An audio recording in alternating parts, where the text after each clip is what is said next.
Hello all, నేను doctor Jyothirmayi, gynaecologist from Jyothi multi speciality hospital Sangareddy. ఈ రోజు నేను common gynaecological problems in females ఏముంటాయి అనే దాని గురించి మనం మాట్లాడుకుందాం. సో కామన్ గైనకలాజికల్ ప్రాబ్లమ్స్ అనేవి ఏజ్ గ్రూప్ ని బట్టి డివైడ్ చేయాల్సి ఉంటుంది. సో టీనేజ్ లో ఉండే ఫీమేల్స్ కి ఏం ప్రాబ్లమ్స్ ఉంటాయి, రీప్రొడక్టివ్ ఏజ్ గ్రూప్ వాళ్ళకి ఏముంటాయి, మెనోపాజ్ వాళ్ళకి ఏముంటాయి. సో టీనేజ్ ఏజ్ గ్రూప్ వాళ్ళకి ఏంటంటే యూజువల్లీ వాళ్ళకి పీరియడ్ అటైన్ అవ్వలేదు, పీరియడ్ రాలేదు, ప్రైమరీ ఎమెనోరియా అని చెప్పి తీసుకొస్తూ ఉంటారు. సో 15 years 16 years వరకు కూడా పీరియడ్ రాలేదు అంటే దాన్ని ప్రైమరీ ఎమెనోరియా అంటారు. సో ఇలాంటి కండిషన్స్ లో వాళ్ళని ఒకసారి ఎందుకు పీరియడ్ రాలేదు అనేదాన్ని బేసిక్ టెస్ట్లు, కొన్ని హార్మోన్ టెస్ట్లు ఉంటాయి, అవి చేయాలి. అల్ట్రాసౌండ్ స్కాన్ చేసి కారణం ఏంటి అనేది తెలుసుకోవాలి తప్పకుండా. అలాగే పీరియడ్ ఎప్పుడు వరకైనా వెయిట్ చేయడానికి ఉండదు. సో 15 to 16 years లో కంపల్సరీ పీరియడ్ అనేది స్టార్ట్ అయిపోవాలి. కానీ ఇంకొకటి ఏంటంటే పీరియడ్స్ అనేవి చాలా అర్లీగా వచ్చేస్తున్నాయి. అంటే సే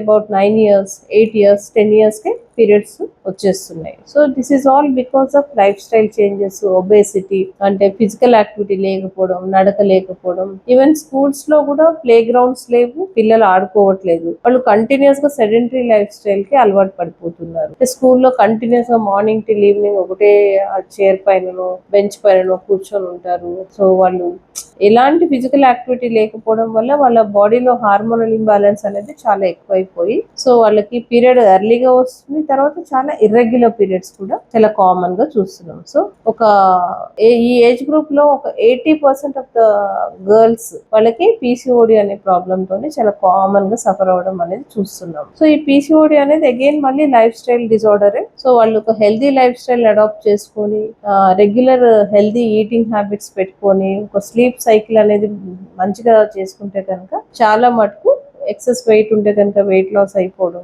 ఇలాంటివి చేసుకుంటే వాళ్ళని కొంత ఎడ్యుకేట్ చేయాలి. హెల్త్ ఎడ్యుకేషన్ అనేది పిల్లలకి చాలా ఇంపార్టెంట్. సో ఈ మెనోరేజియా అంటే ఎక్సెస్ బ్లీడింగ్ అవ్వడము, ఇరెగ్యులర్ పీరియడ్స్, ఇవన్నీ కూడా రిలేటెడ్ టు పీసీఓడి. సో కొంతమంది పిల్లల్ని వైట్ డిశ్చార్జ్ అవుతుందని కూడా తీసుకొస్తూ ఉంటారు. సో వైట్ డిశ్చార్జ్ అనేది డిశ్చార్జ్ అనేది బిఫోర్ పీరియడ్స్ అనేది కామన్ గా ఉంటుంది. సో ప్రతి ఒక్క వైట్ డిశ్చార్జ్ ఏమి అబ్నార్మల్ కాదు. సో ఎవరికైనా వైట్ డిశ్చార్జ్ అయిందంటే వాళ్ళు ఎలా అడుగుతారంటే నడుములు వీక్ అయిపోతాయి, ఒంట్లో ఉన్న బలం తగ్గిపోతుంది అనే కొన్ని మిస్కన్సెప్షన్స్ ఉంటాయి అన్నమాట. సో ఇవి ఇలా ఆలోచించాల్సిన అవసరం లేదు. కొంత వైట్ డిశ్చార్జ్ అనేది హార్మోనల్ చేంజెస్ వల్ల బిఫోర్ అటైనింగ్ మెనార్కి అప్పుడు కూడా మీకు కొంత వైట్ డిశ్చార్జ్ అనేది కామన్ గా ఉంటుంది. ప్రతి వైట్ డిశ్చార్జ్ ఉన్న బేబీకి ఆర్ గర్ల్ కి మనం వరి అయిపోయి చాలా మెడికేషన్స్ వాడాల్సిన అవసరం లేదు. ఎక్సెసివ్ డిశ్చార్జ్ ఉన్న, అబ్నార్మల్ డిశ్చార్జ్ అంటే దానిలో దురద గానీ, బ్యాడ్ స్మెల్ గానీ అలాంటివి ఉన్నప్పుడే మీరు వరి అయ్యి డాక్టర్ ని కలవాల్సి ఉంటుంది. So coming to reproductive age group అంటే 18 years to 45 years వాళ్ళందరూ కూడా రీప్రొడక్టివ్ ఏజ్ గ్రూప్ లోకి వస్తారు. వీళ్ళల్లో ఎలాంటి ప్రాబ్లమ్స్ ఉంటాయి అంటే సో అగైన్ మనం ఇందాక మాట్లాడుకున్నట్లు వాళ్ళకు కూడా ఇర్రెగ్యులర్ పీరియడ్స్ ఉండడం, మెన్స్ట్రువల్ డిస్టర్బెన్సెస్ ఉండడం. సో మెన్స్ట్రువల్ డిస్టర్బెన్సెస్ లో మెనోరేజియా అంటే పీరియడ్ ఎక్కువ రోజులు అవ్వడము, రెగ్యులర్ గా 1 month వస్తుంది కానీ ఎక్కువ రోజులు అవ్వడము, లేకపోతే ఇర్రెగ్యులర్ మెన్స్ట్రుయేషన్, ఒక 1 week బ్లీడింగ్ అవ్వడం, మధ్యలో ఒక 1 week ఆగడం, మళ్ళీ ఒక 2-3 days బ్లీడింగ్ అవడం, మళ్ళీ 1 week ఆగిపోవడం. ఇట్లా పీరియడ్ ఎప్పుడు అవుతుందో, ఎప్పుడు తగ్గుతుందో, మళ్ళీ ఎప్పుడు అవుతుందో తెలియదు. సో ఇర్రెగ్యులర్ మెన్స్ట్రుయేషన్ అవ్వచ్చు, లేకపోతే పాలిమెనోరియా సైకిల్స్ అంటే షార్ట్ గా ఎవ్రీ 20 days కానీ 25 days కానీ 18 days కి 15 days కి అలా